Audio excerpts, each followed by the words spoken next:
Good morning again. If you have your Bible, if you would open with me to the book of Ecclesiastes, the book of Ecclesiastes. If you're new to Ecclesiastes, open your Bible to the middle, turn to the right, and you'll find it there. Psalms, Proverbs, Ecclesiastes, right there. We'll be in chapter 9 this morning.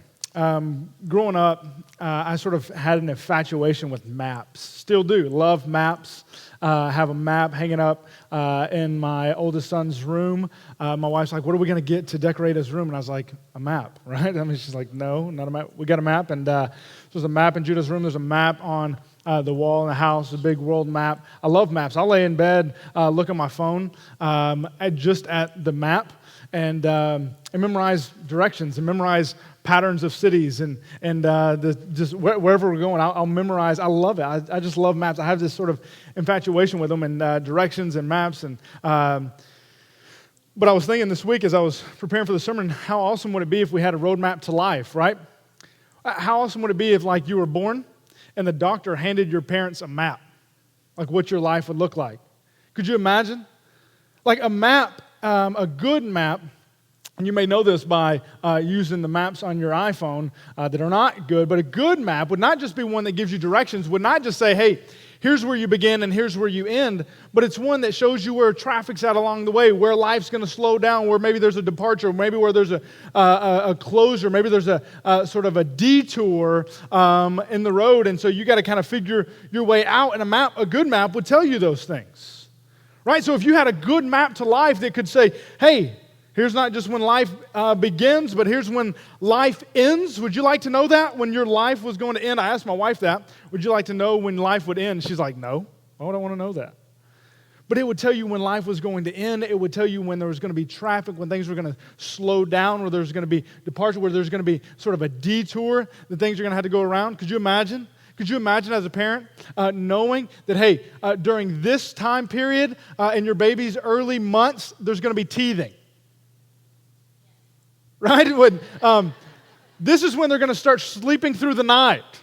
Right? I can make it. I can make it to 9 months, right? Whatever it is. So this idea that, hey, Susie's going to break up with you in the 8th grade. We have any Susies in the house? Sorry. Could you imagine what life would be like if we had a roadmap to life? You would literally have life in the palm of your hands. You would know every turn. You would know where things are going to go. You would know when things were going to end. You would know when things are going to get hard. You would know when things are going to get difficult. You would know when you're going to get sick. You'd know when you're going to lose some loved ones. You'd know when you're going to go through all these heartaches. You would literally have life in your hands. But the truth is, and what we know, that is not the case. And it's far from the truth. And what Solomon reminds us in this text is that there's one certain thing in life, there's one uncertain thing in life. And all that in between is not in your hands at all, but rather it's in God's. And so instead of it being in your hands, in the palm of your hands, where we often have literally these grips on life, our hands are clenched, trying to grasp and control the way things go, the way we want things to be, but if we opened up our hands, what we'd see is we're just grasping air. Because it's really not in our hands at all. It's in God's hands. And so Solomon says there's one thing in life that is certain. Death. And there's many uncertainties in life, but there's one thing that is uncertain. When you'll die. So the question is, how are you going to respond? How are you going to respond right now when you don't control how things are, yet you know life is coming to an end? How do you control it? How do you respond in the midst of it?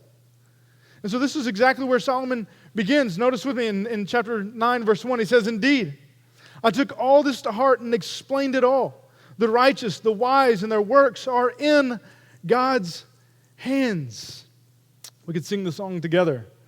He's got the whole world in His hands. He's got the whole wide world. In His hands, He's got the whole world. In His hands, He's got the whole world in His hands. We'll just make sure we delete that from the recording, right? But we know the song and we know this truth that God ultimately has the whole world in His hands. And if we dwelt on this thought for a moment, or if we just sat here for a moment, what we would realize is that is one of the most freeing thoughts that we could ever ponder.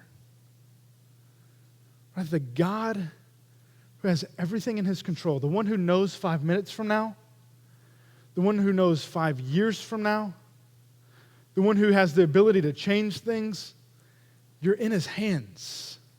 You're in his control. What a freeing moment it is to think and dwell on those thoughts.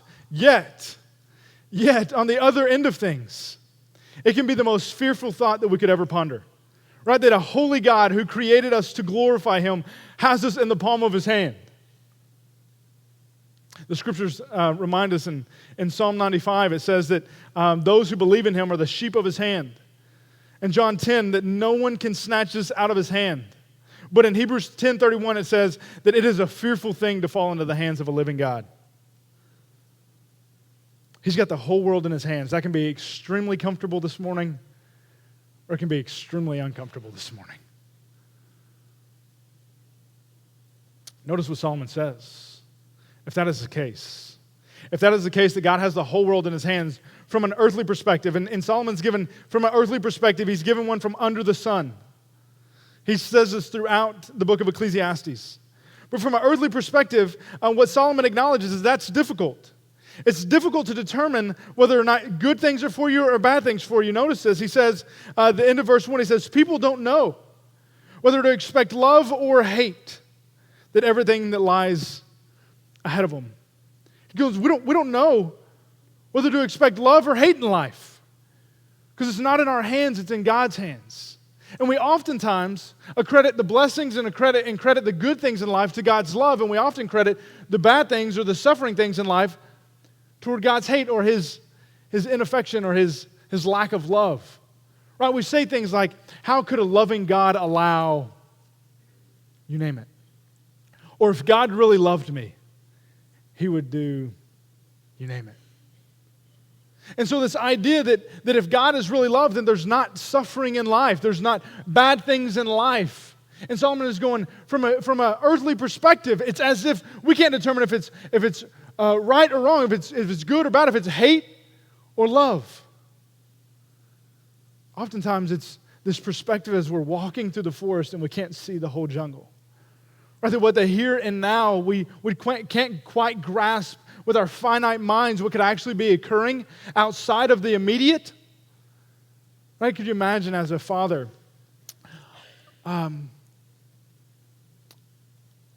just thinking of an example here for a moment, like one of the things that boys like to do is help me unload the dishwasher. And so what is the worst invention of a dishwasher? Is that the knives are in the drawer or in the door, right? So you open up the door, and the lowest level for kids is the big knives sticking out. So what are they going to grab? The first thing that they're going to help dad put up is they're going to grab the knife, and immediately upon them grabbing the knife and you going, hey, don't grab that, and you go after them to get it, what do? They run. And so now you have a child that's as big as the knife running with a knife around the house. And so in that moment, I stop the child and I take the knife from his hands because I see the bigger picture. But what he sees in the moment is dad is robbing me of some sort of joy. Dad is robbing me of some sort of love. He must not love me because he's not allowing me to do what I want to do. Life's not going my way. He must not love me. Yet that is such a minute perspective on life. And Solomon's going, we don't know. We don't know if it's hate or if it's love. Because from our perspective, it's oftentimes as we're walking through the forest. But here's what Solomon says. There's one thing we do know. And one thing we can expect, one thing that is certain, and that is death. Notice what he says in verses 2. He says that everything is the same for everyone. There's one fate, one fate for the righteous and the wicked, for the good and for the bad, for the clean and the unclean, for the one who sacrifices and the one who does not sacrifice. That is, one who is religious and one who is not religious. As it is for the good, so it is also for the sinner. As it is for the one who takes an oath, so it is also for the one who fears the oath. That what Solomon says, it literally encompasses everyone. He comes up with a list to encompass everyone, religious and non-religious, good, bad, righteous, wicked, clean, unclean. That every single one of us have one thing, one fate, and it's the same for everyone. That is, everyone is going to die no matter who you are. It's like the old song we used to sing as kids. Ring around the roses, pocket full of posies, ashes, ashes, we all fall down. We all fall down. That there is going to come a time when every single one of our numbers is called and our time is stamped. And we all fall down. Solomon continues and he says in verse 3, this is an evil. He says, this is an evil. And all that is done under the sun, that there is one fate for everyone. He says, this is evil. This is absurd. That death is evil. That it's not the way it's supposed to be. And if you've ever been at somebody's side at death, like you would know this feeling. Right? If you've ever laid with somebody or stood right next to somebody, holding somebody's hand, when they're gasping for their last breath, something inside of you goes, this is wretchedly broken. There's no way it's supposed to be this way. Right? And this is the beauty of Paul's theology in the New Testament. That Paul doesn't just talk about Christ crucified and sins atoned for, but he talks about Christ's resurrection and death conquered. Right? That it's not just that sins are atoned for, but that Christ conquered the ultimate enemy of death. Right? This is our hope in the gospel. But we know, just like Solomon, we can say that it is evil. That death is ultimately evil. It's not the way things are supposed to be. But Solomon reminds us why that is. Why is it then that death exists? He says, in addition, the hearts of people are full of evil. All of them. Right? All of humanity. This is not just like those wicked people. This is everyone. He says the hearts of humanity are full of evil, and madness is in their hearts while they live. After that, they go to the dead. Here's what he reminds us of is this. That death exists in the world because sin exists in the world. That death exists in the world because sin exists in the world. When in the garden, when sin entered into the world with Eve eating of the fruit and handing it over to Adam and Adam eating of the fruit and disobedience and rebellion against God, the death came with it. Right? And so when sin entered, death entered. And so he says, because there's sinfulness, there's death. I want you to breathe with me for a minute. Okay? On the count of 3, let's all take a deep breath and breathe out and exhale. Ready? 1, 2, 3. I wonder why some of you didn't do that. Right? Breathe in with me. Breathe out. If you just breathe that breath, Solomon says, there's hope. There's hope. Notice what he says next. Look, he says in verse 4, he says, but there is hope for whoever is joined with all the living. Like the fact that you just took a deep breath in and released means that you're alive and there is hope. Why is there hope for those who are alive? Because there's opportunity to live. That when you die, it's all over. There is no more opportunity. He says that it's better to be a live dog than a dead lion. Well, that's nice, Solomon. I appreciate you calling me a dog this morning, brother. But here's what he's saying. It's better to be a live dog than a dead lion because it doesn't matter how majestic you are if you're dead. Doesn't matter how majestic you are if you're dead. It doesn't matter how much you have, how much you're worth, how wise you are, how smart you are. None of those things matter if you're dead. Chris and I were watching a movie just recently, and there's always these little quotes that stand out to me, especially when I'm preaching through books like Ecclesiastes. And I don't even remember what the movie's called. I seriously do not remember what the movie's called, but I'll never forget this line. There's a guy who's a billionaire, and she says, do you want to be the... She was trying to convince him to take her on a vacation. And he's like, oh, we don't have time for vacation, I got to work. And she said, do you want to be the richest man in the cemetery? Her point is that. It doesn't matter how majestic you are. It doesn't matter how much money you have. It doesn't matter how smart you are. That you are ultimately going to end. Your life is going to end just like anybody else's. So why not live while you're alive? This is exactly what Solomon's trying to point us to. He goes, thank God that you have hope now because you're alive. Because when you die, it doesn't matter and you're forgotten ultimately. And nobody will even remember you. I know that's a hard thing to fathom. right? The only people that we remember are the ones who are written down in books. Give it 2 or 3 generations, and they'll forget about us. And so Solomon says it's better to be alive. He says, for the living know that they will die, right? Because we have the perspective now that we're going to die, so it's better to live now in light of that. But the dead don't know anything. There's no longer a reward for them because the memory of them is forgotten. Their love, their hate, their envy have all disappeared. And there is no longer a portion for them in all that is done under the sun. So to be alive is to have opportunity. If one day you'll be dead, live today. Live now, right? Because you'll never know when your time is going to come. Let's jump down to verses 11 and 12, or skip 7 through 10 for a minute. Come back to 7 and 10 in a minute. But notice with me verse 11 and 12. So remember, he said there's one thing that's certain in life, death. And there's an uncertainty in life is when death will happen. He says in verse 11, again, I saw under the sun that the race is not to the swift, or the battle to the strong, or bread to the wise, or riches to the discerning, or favor to the skillful. Rather, time and chance happen to all of them. For certainty, no one knows his time. Or for certainly, no one knows his time. Like a fish caught in a cruel net, or like birds caught in a trap. So people are trapped in an evil time as it suddenly falls on them. Look, it doesn't matter how fast you run the race, how hard you play, how wise or smart you are, how much money you have. It happens in its own time. When you think it should happen, it doesn't happen. When you don't think it should happen, it happens. Like a fish that's swimming along in life, it's caught in a trap. Or a bird who's flying along in life, it is caught in a trap. So it is that humanity is swimming along or flying along, and the unexpected happens when we're not expecting it.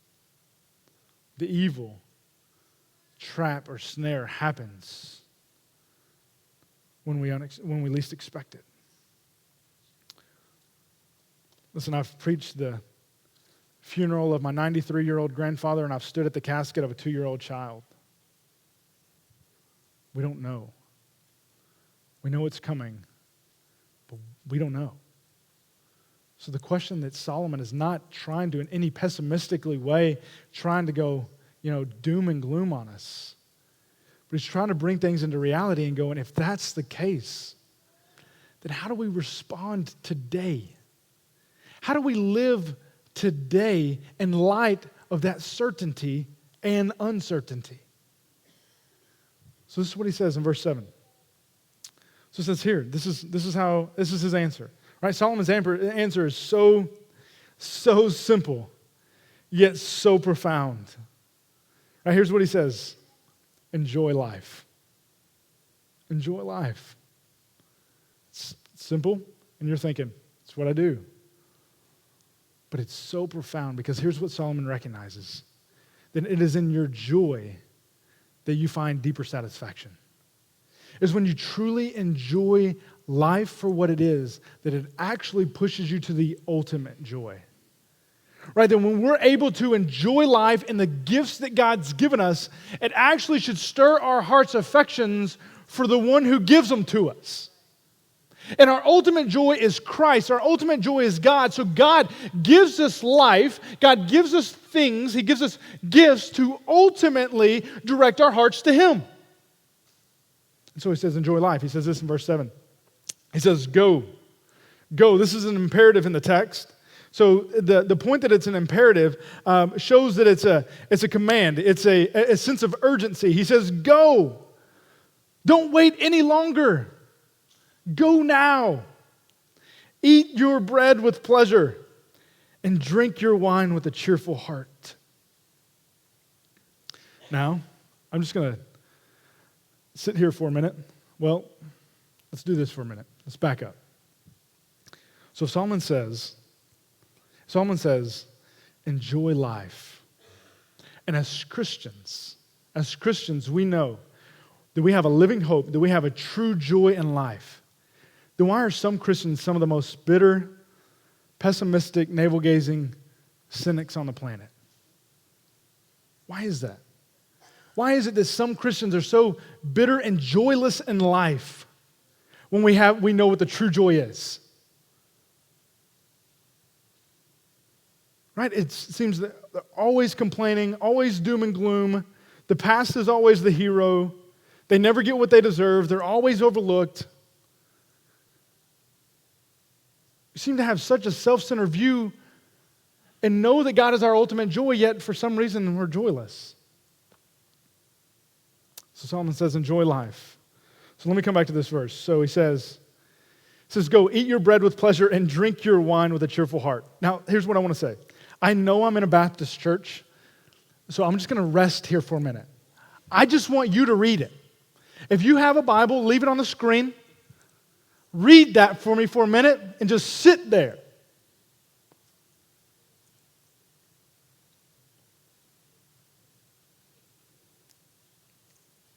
Oh, the tension of this verse on the Baptist heart. Look, we're good with rolls. We're good with bread. Like we're like, go eat bread. I'm in. Can they be turned into tortilla chips? I'm good. How about that bread from Texas Roadhouse with a little bit of that butter, right? That'll turn Baptist into a Pentecostal real quick. Right? Like we're good with that. We're good with that half of the verse. But the wine part? Go drink wine with a cheerful heart? What do you want me to say? It's in the Bible. You read it for yourself. You thought about it and pondered over it. I gave you time to do so. It says, go drink wine with a cheerful heart. Right? Go do so. I think some of us in the room, honestly in our minds right now, in your mind right now, you're thinking about it right now, that in your mind you're thinking, I am more spiritual than other people in this room because I've never had a sip of alcohol. Yet what the text just told us was to be more spiritual, go have a sip of alcohol or wine, whatever. Look, I think that it's hard for us sometimes to wrap our minds around the things that God gives us for joy that points us to deeper into Him.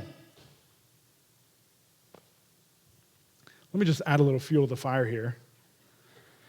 He goes on and says this in that verse. Notice what he follows this up with. So go, eat bread with pleasure, and drink your wine with a cheerful heart, for God has already approved or accepted your works. Go do that because God is pleased with you. That He is pleased by seeing you find pleasure. That God is delighted by seeing you delighted. That God has joy in you finding joy. That God has already approved of your works.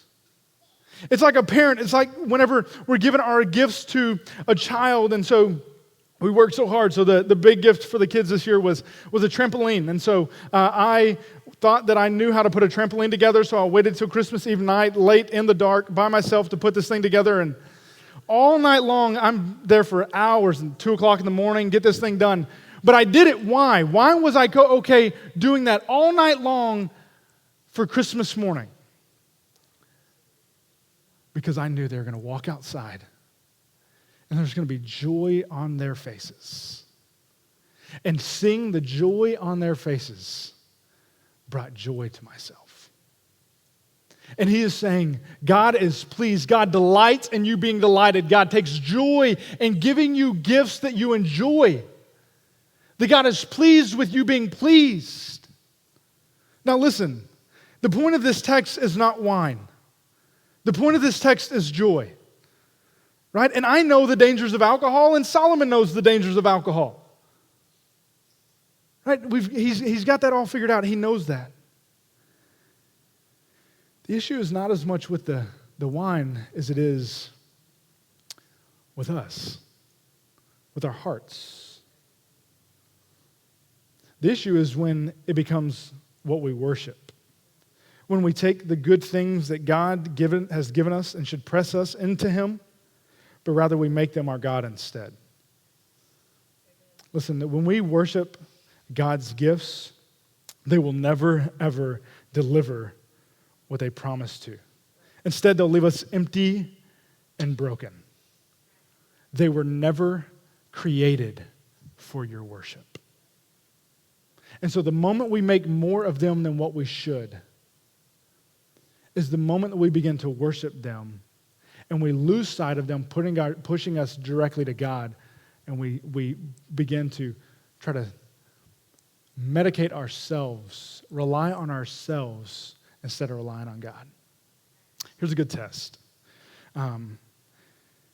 If you have something, anything in life, if you want to know if you're making it more than what it should be, give it up. Give it up. If you can't give it up, it owns you. You don't own it. And that's the same thing with alcohol. And that's the same thing with wine. That God hasn't created anything inherently bad and evil. We have taken the good things that God has given us and we've turned them into worship. We've turned them into our gods. We've turned them into what we want them. We want them to do something that they were never created to do. They were created to press our joy into Him, to direct our hearts to Him, yet we allow them to direct our hearts away from Him and onto ourselves. That's when we worship. So Solomon says, go, enjoy some rolls, some wine with a cheerful heart. But notice this, that in this language that he's using here is actually the language of a meal. Right? And a meal in the Hebrew culture was more than just eating fast food in a car, right? If you realize Solomon didn't have Chick-fil-A or Whataburger or any of those kinds of things, right? It was even more than just falafel on a horseback, right? It was the idea of eating with people that took sometimes hours to prepare. And it wasn't even as much of what you're preparing as it is who you're preparing it with. Who you're doing a meal with. The idea of a meal was to be spent with others, to be lived out with others, to be enjoyed with others. And so Solomon is saying what will bring joy to your life is eating a meal with others. I read somebody who said this, I thought it was a really profound way to say it. He said that Jesus ate his way through the New Testament. Right? That Jesus, go follow the life of Christ. Everything he did was around a meal. Everything he did.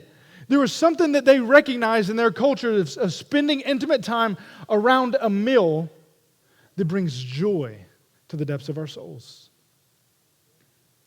He goes on and says this, so go eat a meal with friends, build relationships. Then he says, and verse 8, let your clothes be white all the time, and never let oil be lacking on your head. Here's what I think Solomon is saying. We could take this in a few ways. We could say, purity, white, oil, perfume. Here's what I think Solomon is saying. Solomon is going, hey, let your joy that's found ultimately in God radiate off of you. Let people recognize it. Dress yourselves in a way that you're joyful. Not always walking around navel-gazing, finding joy in the Lord. Even in the difficult circumstances, being able to find joy in the Lord. I'll be able to walk in and go, as difficult as the week was, I can find joy in the Lord. And being able to radiate that off of us. He says, wear white clothes and always have oil on your head. So we'll get to that a little bit later again. But then he says this in verse 9. Enjoy your wife. Enjoy your marriage. Enjoy the wife you love all the days of your fleeting life or futile life, which has been given to you under the sun, all your fleeting days. For that is your portion in life and in your struggle under the sun. I know that some of this is hard to hear when he says, enjoy your wife. But listen, don't let that go in one ear, not the other. All right, don't let it go in one ear, not the other. That if you're not enjoying your marriage, something's gone wrong. Something's gone wrong. And what's probably has gone wrong is when God has been taken out of the center and someone else has been put there. Right? You or your spouse, God has been removed from the center and you or your spouse has been put there. And the truth is we make terrible gods. We make terrible gods. So he says, enjoy your wife. But notice this. Notice what he says down here. He says, for this is your portion in life in your struggle. Here's what he says. The struggle is real. I get it. I get it. I know there are times in marriage when the struggle is real. Listen, when you take two sinners and place them under the roof forever, that's a recipe for disaster. Right? And then they create little sinners to run around the house. That's even more a recipe for disaster.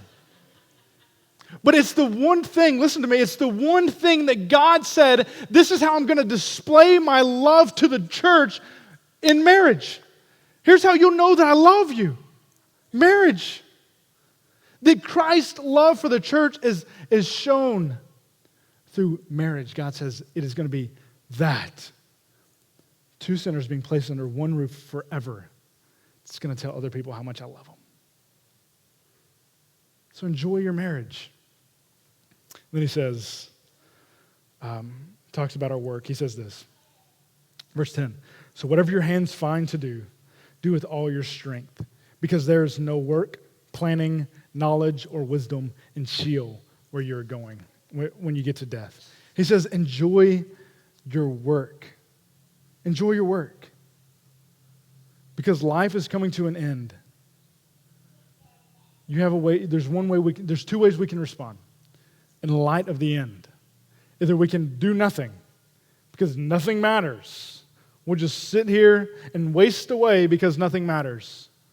Or as Solomon is saying, whatever work you find your hands to doing, do with all that you have. He's going, so find the purpose and the meaning of where God has placed you. Whatever it is that God has gifted you to do with your hands, wherever it is that God has placed you to work, whatever situation or environment that is in, find joy in it because there's a purpose in being there. There's a purpose to glorify God. There's a purpose for your enjoyment. There's a purpose for you to press others into Him. The chances are you work with somebody else, use that opportunity to direct them to, well, they don't like me. Perfect opportunity. Find the purpose in your work and enjoy it because ultimately it brings God glory. Now, here's the irony of all of this.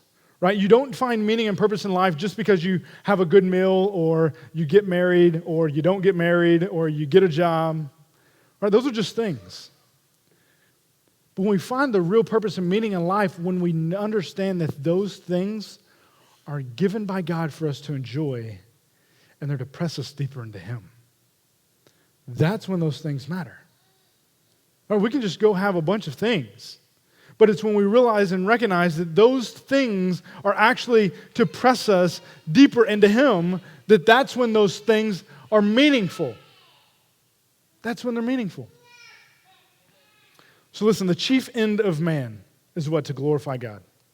Both you and I were created to glorify Him. And He has given us the gift of life to do so.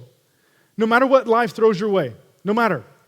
Whether it's death or sickness or uncertainty or disaster or sorrow or grief or a good meal or good friends or a good marriage or a good job. All of these are a means of gifts of which God has given us to find our satisfaction in Him and Him alone. Period. Listen, God is not a killjoy.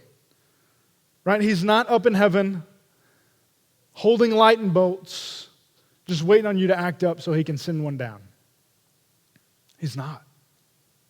And if that's how you picture Him, that's a false understanding of who God is. But rather, as we see in this text, God is a host who welcomes us into His kingdom to dine at the most lavish banquet that will ever exist. Notice the wedding imagery in this text. I love this. This jumped off the page at me as I was thinking through this. Notice the wedding imagery: food, drink, white clothes, oil, a husband and a wife. It's as if Solomon is saying, your life here on earth is a foretaste of the wedding banquet that's still to come. And notice what Isaiah says in Isaiah chapter 55, verses 6 through 9. It's on the screen behind me. He says this: looking to this day, looking to the day when Christ will return and the wedding banquet will be set up. When Revelation 19 tells us the marriage supper of the Lamb, listen to Isaiah's words here in Isaiah 25. He says this: on this mountain, the Lord of armies will prepare for all the peoples a feast of choice meat, a feast of aged wine, prime cuts of choice meat, fine vintage wine. He will destroy the burial shroud, the shroud over all the peoples, the sheet covering of all the nations. He will destroy death forever. And the Lord will wipe away the tears from every face and remove his people's disgrace from the whole earth. And on that day, it will be said, look, this is our God. We have waited for him, and he has saved us. This is the Lord, and we have waited on him, so let us rejoice. That is, let us have joy and be glad in his salvation. That he says that what Solomon is telling us, that everything that we go through in this life is an appetizer to the banquet to come. No matter what we're doing, all the little tastes, all the little good things, all the hard things, whatever it is just a little foretaste. It's just an appetizer of the beautiful banquet that he is preparing for us to spend with him for eternity. Like all of life is for this end, to press us into him. The question is, have you accepted your invitation to the banquet? Isaiah 55 says, come. You're invited. So come without pay. It's already been paid for. 2,000 years ago, God sent you an invitation in the form of his Son to pay the price of the entry into the wedding banquet. The question is, will you accept the invitation? Will you accept the invitation? So the truth is, there's some of you in the room this morning that have never trusted in Jesus. You've never accepted the invitation. You've never believed in what Christ has done for you. The fact that Jesus has paid the penalty of our sin. He absorbed the wrath of God on the cross. His body was broken. His blood was poured out for us. He was resurrected, conquering death, so that you and I could have an invitation to the banquet. Some of you have never believed in that. You've never trusted in that. You're trying to be satisfied with all of these things that are trying to direct your heart to God. That you're going after one thing to the next, making these things more than what they were created to be, to press you deeper into a relationship with him. Oh, Christ wants to set you free. He wants to set you free from having such a tight grip on life, trying to please yourself, trying to control how things are going to be, by you acknowledging and trusting the fact that you're in his hands. And if you're a Christian in the room this morning, on a scale of 1 to 5, doesn't matter, make the scale however you want. What is your joy level? How much are you truly enjoying life? How much are you truly enjoying the things that God has given you? Or would you describe yourself as a joyless Christian? If that exists,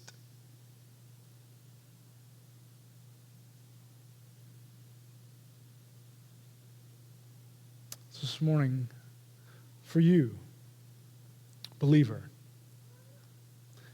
one of the ways that you can be more joyful or enjoy the gifts that God has is having a sense of gratitude and thankfulness. Here's one simple way that I have for you this morning, is that throughout your day, then throughout your weeks, stop at moments and pray and thank God for things he's given you in life. If it's hard for you to thank God for something he's given you in life, then I wonder if we're giving too much attention to that thing.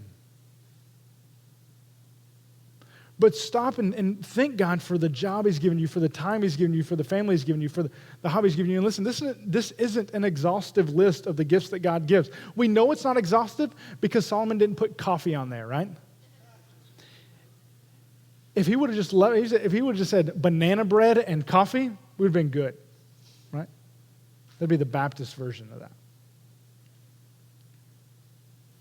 But there are several things in life that may bring you joy, and thank the Lord for them. For family, go to the movies. You like the movies? Go to the movies and thank God for the time and the money and the provision to go to the movies. You like to play golf? Go thank God for, your golf clubs and place to hit golf balls. The point is, there's several things in life that God has given us in so many ways to enjoy Him in so many ways. Be grateful for those things and thank Him for them. And always having this attitude of gratitude, right? And thankfulness. It'll remind us to enjoy these things more and to press us deeper into Him who's given them to us. If you're an unbeliever this morning, I'll just reiterate. There's an invitation that has been set before you. The question is whether or not you'll accept it.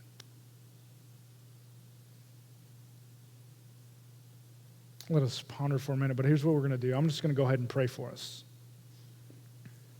But after the service, if you're here this morning and you've never trusted Christ, would you grab me? Or grab somebody you came with and talk to them? Would you ultimately let's chat, let's talk, let's walk this journey together. But I want to move quickly into the Lord's Supper because the wedding feast and the bread and the cup is right before us. And so I'm going to pray for us. After I pray, you're free to go get the elements of the Lord's Supper. Is around the room. If you're a believer, we welcome you to the table. We'll come back. We'll take them corporately together and celebrate the gospel.